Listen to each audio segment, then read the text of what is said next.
Pessoal, nós vamos abordar agora, nessa série, o que não pode faltar em sua peça processual de constitucional na segunda fase.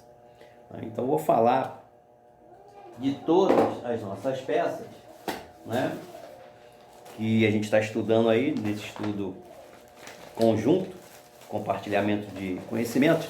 O que acontece? O que não pode faltar na sua peça de ação popular? O que não pode faltar na sua peça de habeas data? O que não pode faltar na sua peça mandado de injunção e por aí por diante? ADI, ADC, ADO, ADPF. Então vamos começar essa série aí pontuando, né, dicas top, né, aquilo que é crucial, que não pode faltar. É igual a receita de bolo ali. Tem que ter não sei o que, os ingredientes tal, X. Ok? Então, isso não pode faltar na sua confecção da peça. Você vai treinar e você vai fazer aí um estudo comparado, né, com outras peças por aí, livros de prática, e você vai ver que realmente bate, né? Então não pode faltar na sua peça. Lembrando que os aspectos aí importantes, né, além do que não pode faltar, lembretes, né? Eu vou também tocar nesse ponto aqui, ok? Vamos juntos. Pessoal, olha só. No caso da ação popular, nós temos algumas facilidades, né? Até pelo próprio caso, ele vai ter que citar que o autor está em pleno gozo dos seus direitos políticos, né? Que o autor é um leitor, ou então está com a capacidade eleitoral ativa, né? No mínimo, tá? Enfim, vai se tratar de contrato. Aí você vai lá no artigo 5º, inciso 73, patrimônio público, anular ato lesivo, patrimônio público, entidade que o Estado participe, a moralidade administrativa, ao meio ambiente, ao patrimônio histórico e cultural. Veja, então o que acontece? Você vai se deparar aí com uma obra pública, né? Então, além de colocar lá nos fundamentos, no direito, artigo 5º, inciso 73, né? Na sua primeira linha ali, você vai tratar da ação. Isso aí não vai poder faltar. Vai ter que estar lá o artigo 5º, inciso 73. Qualquer cidadão é parte legítima para propor a ação popular. Veja, a ação popular é o único remédio constitucional que não pode ser ajuizado por uma pessoa jurídica. Ela é exclusiva do cidadão. De novo, ela é exclusiva do cidadão. Nem o Ministério Público pode mover uma ação, até porque o Ministério Público tem uma ação própria, ação civil pública, tá? Até uma questão objetiva, você tem que se ligar nisso, tá ok? Então tá, fundamentos, né? Ou do direito, fundamentos jurídicos. Primeiro parágrafo, artigo 5º, inciso 73, tá? Vai ter que ter. Fechou? Segundo parágrafo, não vai poder faltar. Que o que? A Lei 4.717 de 65, que trata sobre a ação popular. Também você vai ter que colocar, não vai ter jeito. Você vai ter que colocar isso aqui, tá? Aí nós vamos pro caso. Se o caso fala de um contrato que não teve licitação, aí você vai ter que citar Lei 8.666 e o artigo 37 tem um inciso que fala também sobre isso, que eu não estou lembrado agora, mas a gente pode dar uma checada, tá? Que fala sobre posso até ver agora, né? Artigo 37 da Constituição, que vai falar justamente sobre isso, também no caso de um contrato sem licitação, tá? Artigo 37, tá? Vai dizer que inciso 21, 37 inciso 21. Ressalvados os casos especificados na legislação, as obras, serviços, compras e alienações serão contratados mediante processo de licitação pública. Tá? Então, receita de bolo. Artigo 5º, inciso 73. Depois, tá? Você vai colocar a lei específica, no caso 4.717 de 65, que fala sobre a ação popular. Terceiro, geralmente a ação popular, você vai se deparar com um contrato, né, onde não houve licitação, o agente público aí, prefeito, governador, enfim, vai alegar que é urgência, enfim, então você vai ter que já colocar esse artigo 37, inciso 21, e também citar a lei 8.866, né, a lei 8666, tá, que fala sobre licitações, entendeu? Isso não vai faltar. Claro que se esse contrato ilegal, que não teve licitação, que foi que a firma que é contratada é parente, esposa, né, ou esposo, enfim, do governador, da governadora, enfim, o que vai acontecer? Você vai, claro, vai citar lá a moralidade, né, ilegalidade, a moralidade administrativa. Veja, se ainda, no caso concreto, esse contrato ilegal afetar o meio ambiente, vai lá no artigo, né, da Constituição, tá? Salvo engano aqui, 200 e... aqui, ó. 225, no meio ambiente. Então, você vai ter que citar. Não vai ter jeito. Veja, pontuando aqui, o artigo 5º, inciso 73, e a lei obrigatória, tá? Geralmente, vai se tratar de um contrato, né? Foi feito de uma forma ou ilegal, ou imoral, sem licitação, aí você vai ter que colocar. Agora tem um detalhe. No caso da ação popular, a competência para julgar a peça, tá, que vai ser, no nosso caso, o endereçamento, é do juiz de primeiro grau do estado onde aconteceu o fato. Não tem foro privilegiado. Ah, mas deve ser o presidente. Meu irmão, juiz de primeiro grau. Ok? Volto a dizer. A competência para julgar o juízo é o de primeiro grau do estado onde se deu o ato, né, que a gente quer impugnar. Tá? Isso está lá no artigo 5º da lei 4.717 de 65. Tá? Não existe foro privilegiado, mesmo que o ato tenha sido praticado pelo presidente da República, governador. Não, é o juiz de primeiro grau. Então nós temos duas situações. Tá? Vai ser tratado a ação popular na justiça comum. Justiça comum se divide em justiça federal e justiça estadual. A justiça estadual se divide em justiça estadual, fazenda pública e vara civil. Tá? No caso da ação popular, justiça estadual, vara da fazenda pública. Por quê? Porque vai envolver a autarquia. Tá? Se for uma autarquia estadual, justiça, né, juiz de direito, da vara da fazenda pública, da comarca, do estado tal. Beleza? Se for uma autarquia federal, juiz federal, da pontinho, vara federal, da seção judiciária do estado tal. Tá? Isso aqui tem que ficar bem claro. Então você não vai mandar para outro lugar nenhum, endereçamento. Ou vai ser justiça federal, ou será da justiça estadual.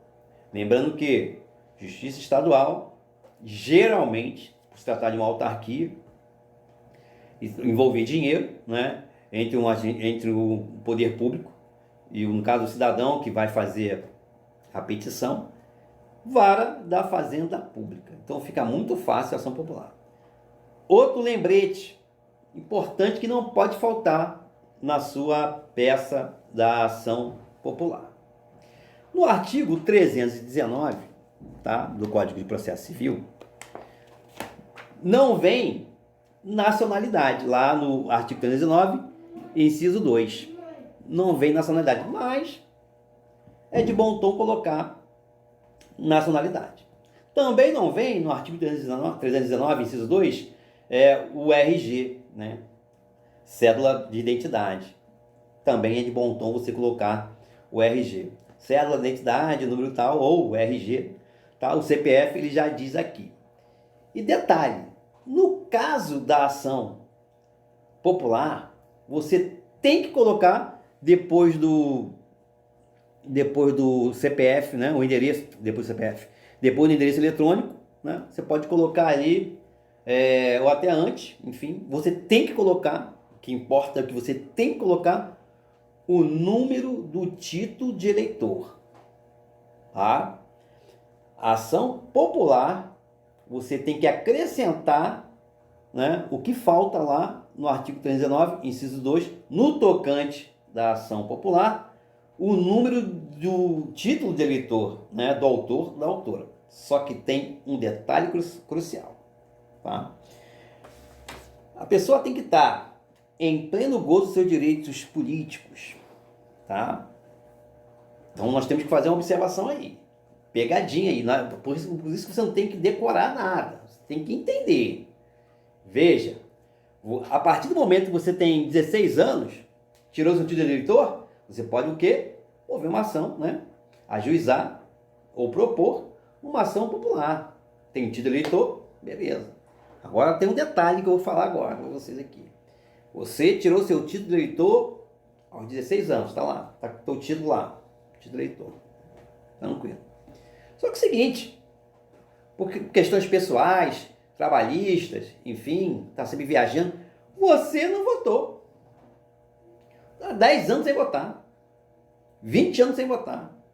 Olha o detalhe. Você tirou o título aos 16 anos. Ok? Ok.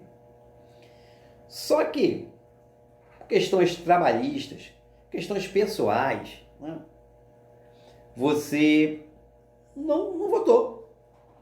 Está com 20 anos, tirou com 16, 20 anos se passaram, você não votou, mas você tem um título de eleitor. O que acontece? Você vai poder mover uma ação popular? Você tem um título de eleitor. Agora a pergunta é, você vai poder mover uma ação popular? Você está em pleno gozo dos seus direitos políticos? Porque se você entra com uma ação dessa, nessa situação, nesse caso hipotético, você tirou 16 anos e passam-se 20 anos que você não votou, 36 anos você vai, o prefeito da cidade, o governador, está fazendo uma obra ilícita, uma obra aqui superfaturada, caráter emergencial, não teve licitação, é um parente dele, é alguém que a imprensa já está batendo em cima, a imprensa local, e você vou mover uma ação popular. Veja, a outra parte vai checar se você está realmente capacitado, né, legitimado de mover essa ação. Como assim? Bom, você tirou o título com 16 anos, passam-se 20 anos, e você não votou? Você tá em pleno gol dos seus direitos políticos? Não. Você tem que ir lá na Justiça Eleitoral, você, né, pagar a multa, né, e pedir uma certidão, né, em pleno gozo dos seus direitos políticos. Então, o que acontece? Essa certidão vai dizer o seguinte: certifica o quê? De acordo com os assentamentos do cadastro eleitoral e com o que dispõe a resolução do TSE 21.823 de 2004, o eleitor ou a eleitora abaixo qualificado está quite com a Justiça Eleitoral na presente data. Ou seja, você vai, na sua petição, anexar lá xerox do título de eleitor, além do RG, né, da identidade, e vai anexar também uma certidão, dizendo que está quite. Você não vai dar esse mole, né, nessa casca de banana, até uma questão subjetiva, colocar esse caso hipotético. A pessoa tirou o título aos 16 anos, passaram-se 30 anos, ele quer mover, pô, ele não está em pleno gozo. Tá? Ele tem que atualizar o seu título em matéria de residência, em matéria da multa, né, das eleições que ele não foi, enfim. Aí sim, quando ele tiver essa certidão aqui, uma certidão, ele vai estar em pleno gozo dos seus direitos políticos, né? Ele está quite com a justiça eleitoral. Então, só a carteira, né, a cédula ali do título eleitor não basta, porque a outra parte, né, ganha para isso, né? O setor jurídico vai correr atrás para ver se tem alguma ilegalidade. Se o autor é competente para mover essa ação popular, tá? Visto isso, o que nós vamos colocar aí na qualificação, que eu já falei, é o título de eleitor, juntamente com a nacionalidade, juntamente com o RG, tá? Cédula de identidade, ou, né, o RG, como queira. E vai lá colocar o nome, ação popular. Alguns colocam com liminar. Sempre vem, né, na ação popular. Você vai ter que colocar o quê? Litisconsórcio passivo necessário. Ou seja, se for o prefeito, é o prefeito, que é supervisor, né, que assinou o contrato, as empreiteiras, o secretário de obras. Bom, o caso vai te dar. Você vai ter que colocar na qualificação ali o nome do autor, a peça, em face de. Você vai ter que citar todo mundo ali, que é litisconsórcio passivo necessário, que vai entrar onde? Naquele item do legitimado passivo, tá? Eu estou até com um modelo de peça aqui, então não vai ter jeito, cara. Quem quiser, né, colocar do cabimento da ação, pode colocar, mas ela com certeza vai estar no fundamento jurídico ou do direito, não vai ter jeito. Se quiser botar aí do cabimento, fica à vontade. Mas o que você vai colocar do cabimento, que é o artigo 5º, inciso 73, e o artigo 1º e seguinte da Lei 4.717, você vai citar nos fundamentos. Fica a seu critério. Vai ter que colocar, né? Como já falei. Então, nos fatos, você vai fazer uma síntese com as suas próprias palavras do que vem narrado lá na sua prova e vai colocar no final. Vai escrever, sintetizando ali suas próprias palavras e vai dizer que justifica a apresentação da presente ação, no caso, ação popular, tá? Tem que ter, na ação popular, pedido de tutela de urgência ou liminar, como queira.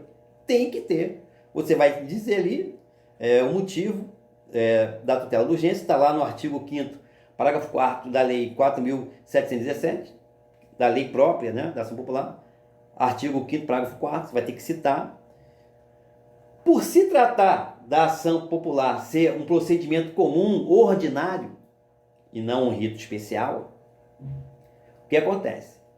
Quando a ação é de rito especial, ela não necessita de dilação probatória. O que é isso, dilação probatória? Oitivo de testemunhas, né? Diligências, certidão, documentos que provem o que você está pedindo. Tá? Direito líquido e certo, que é o caso do mandado de segurança, um exemplo claríssimo, não necessita de dilação probatória. Agora, a ação popular, que é de procedimento comum, você tem que provar, né? Por isso que eu falei lá do título de eleitor e de uma certidão, dizendo que está quite. Por quê? Porque você vai anexar, né? Vai anexar que você está homologado, capacitado, inclusive na legitimidade ativa, você vai citar lá, legitimidade ativa. Você vai dizer que você satisfaz o artigo 1º, parágrafo 3º da Lei 4.717, 65, como legitimado ativo, artigo 1º, parágrafo 3º, conforme documentação anexa. Ou seja, né, que vai ser o título de eleitor, tá? Xerox lá, e a certidão de quitação, certidão aqui, ó, Justiça Eleitoral, 10ª Zona Eleitoral, tá aqui, ó, certidão, certifica que de acordo com não basta só ter o título não, tá? Você tem que ter uma certidão dizendo que você está quite com as suas obrigações eleitorais.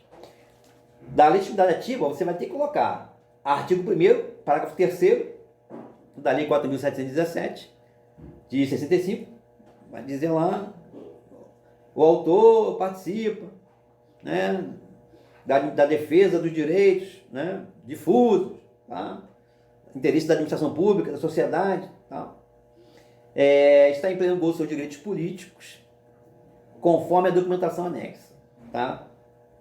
Se quiser escrever a declaração da Justiça Eleitoral, enfim. Da legitimidade passiva, artigo 1º e 6º da Lei 4.717, tá? Você vai ter que escrever que essa ação popular, o polo passivo tem o quê? Litisconsórcio passivo necessário, tá? Conforme estabelece a lei, o artigo 1º e artigo 6º da Lei 4.717. Beleza? Fundamentação jurídica, já falei, todas as peças vão ter que ter o artigo 5º, no nosso caso, o artigo 5º, inciso 73, primeiro parágrafo, segundo parágrafo, a lei específica, no nosso caso aqui, 4.717. Receita de bolo, vai ter que ter. Beleza?